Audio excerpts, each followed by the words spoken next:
Thinking about getting into property for the first time? Where on earth do you start? Well, that's a great question. It's one I posed to the Property Experts panel. Go check it out.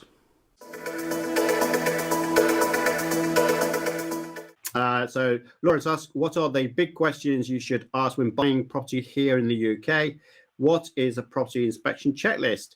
We are buying our first home north east London. It's cut it off, so I'll read off the rest. It says here, I previously bought overseas, but not here. I know there are differences in the way things are done, so I want to make sure our bases are covered. Bronwen, it's probably easier for you to start that in terms of someone starting out in property. What's it like in the UK? Yeah, great question, Laura. So I think if you've been buying abroad, the key thing in this country is understanding the demand and building up a relationship with estate agents and understanding what's available in your specific area.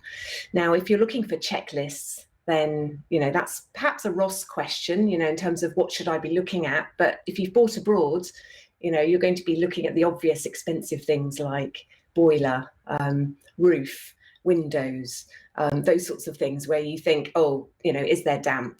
That sort of thing. So that's really a Ross question.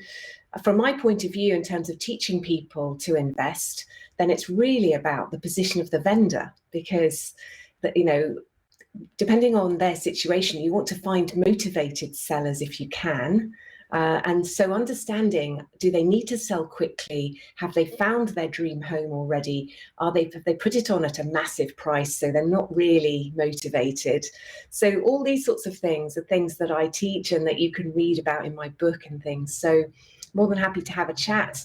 But those are some of the obvious things. I'm sure some of the other panel members might have a couple of little nuggets as well to add. Yes, can I come in there? Obviously, most people look at actually the physical state of the property, but it's well worth considering, particularly if you're not used to English law, is making sure that there are any title issues. By that, I mean the legal aspects of things. So question number one is, what do you want to do with the property? So, for example, if you want to let it out or you want to do serviced accommodation, you may find there are restrictions. The restriction may be, even in a house, sometimes there are restrictions on not letting to more than one family, which will create problems for serviced accommodation. Leases can obviously have many issues, many restrictions. You might not be allowed again to let out to more than one family. You might not be able to sublet at all sorts of things. So depending what you want to do, make sure whatever solicitor you get, you ask, can I actually do this? Don't assume, because there may well be restrictions on the lease or even on a house. Can I just jump in as well and just suggest that at the end of the last session, we were all asked what we would have done differently in our sort of property investing career, and I suggested that don't go too big. If you don't know buildings, if you've never bought a property for investment, I'd strongly suggest the first one you look at is a fairly sound structure. You could catch a massive cold if you're not used to UK property with what you're going to find once it's been bought. Sorry, Simon. Do you want to jump in, Simon? Do you know, I was just enjoying our really new format there, and Craig Sargent down in Chichester was just sending hello from sunny Chichester, and I was giving Craig a little wave. It's a distraction, this. We can see the chat, everybody, and normally we can't. So, just bear with us a little bit. I'm sure Simon was going to talk about mortgage in principle and getting a really good mortgage broker in advance of going to view a property. Absolutely. On the tip of my tongue, you took the words right out of my mouth there. Yeah, clearly making sure that you are ready to go, especially in today's hot market. A lot of estate agents won't even entertain what you've got to say to them unless you can prove that you've got funds.